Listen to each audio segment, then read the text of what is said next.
Scano Seguego. So level 1 is level of student learning outcomes. Level number 2 is level of curriculum content, level of instruction, level of assessment, and integration as a philosophical underpinning of curriculum.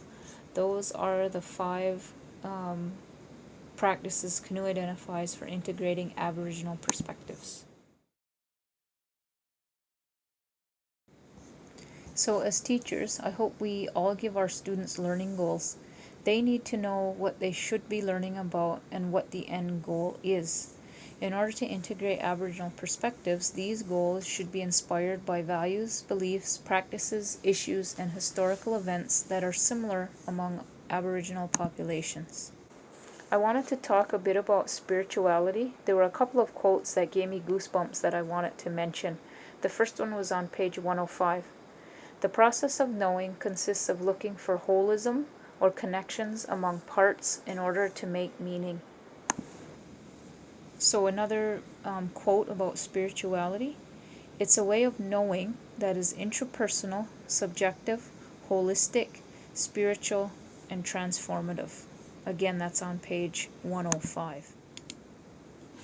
So there were 3 principles that were discussed for teachers to respect Aboriginal students' spirituality. I try really hard to do this every day in my classroom with my students. So I accept and validate students and how they learn, which allows trusting relationships to be built so that authentic discussions can take place inside a classroom where students feel safe and supported.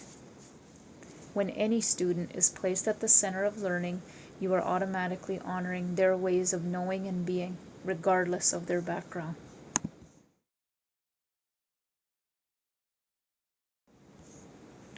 I think we all know that Indigenous students do not see themselves accurately represented in the curriculum or resources or the media for that matter.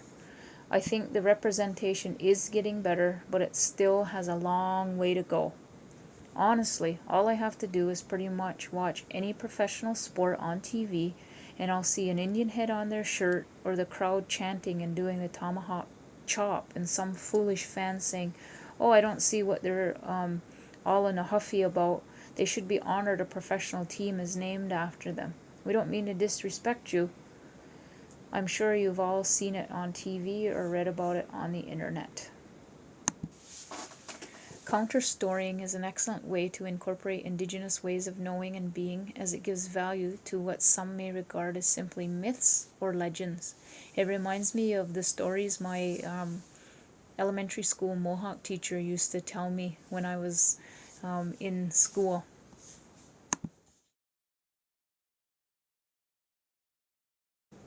I think we all know that in order for optimal learning to occur, students should be given the opportunity to experience what they are learning or feeling at that time. So one example of this is a sharing circle. I'm going to include a link to watch the Grand Erie District School Board's use of a sharing circle. It's about a 7-minute watch, but it's a pretty good video.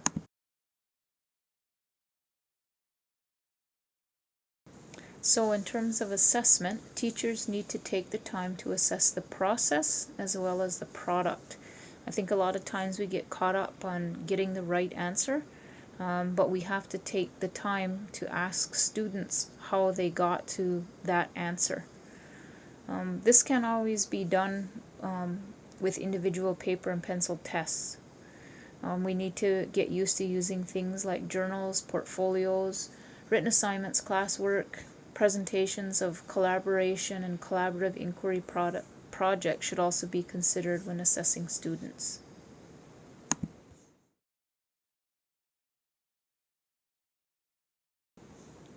When the integration of Aboriginal perspective is approached as a philosophical underpinning of the curriculum, it is no longer seen as an occasional add-on activity in the classroom. Instead, it becomes an integral part of the daily curriculum implementation. That's on page 114. Think back to the sharing circle that I included. Imagine if every day started like that in your classroom, where students came in and simply talked about how they were feeling, and their classmates acknowledged and accepted it. Just think about how the rest of the day would go and how easy it would be to start your day with a sharing circle that everyone is a part of.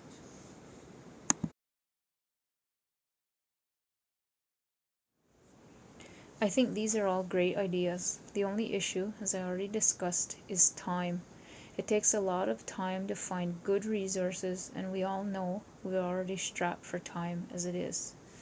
For teachers who do not know Indigenous practices and are afraid to start, it can be very intimidating.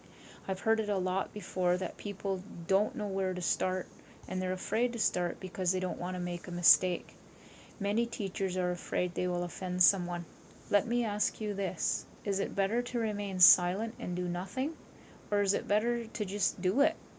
Sure, you might make a mistake, but no one is asking you to be perfect. I have heard many teachers say they do not know where to start and they don't know anything about Indigenous perspectives. My response to that is, does this mean you're an expert in math, science, reading? You have to teach all of those subjects. So what do you do when you don't know something in one of these areas? I would bet that you go and ask for help. You should do the same when it comes to Indigenous perspectives and integrating Indigenous knowledge into the curriculum. Just ask for help. Most people are more than willing to help. I know I am.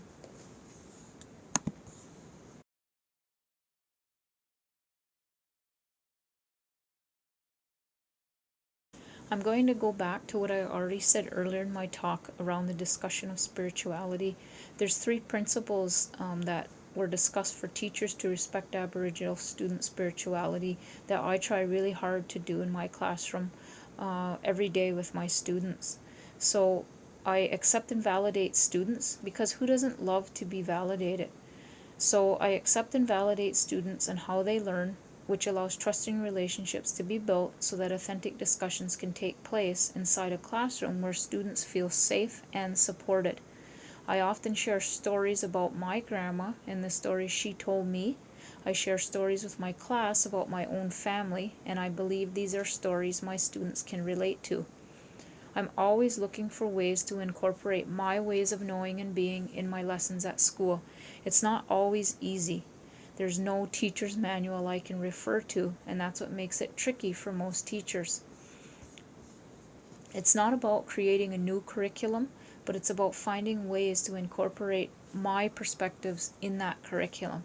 It sounds all easy and peachy, but the reality of it is there is pressure on teachers to cover a tremendous amount of expectations and then report on them.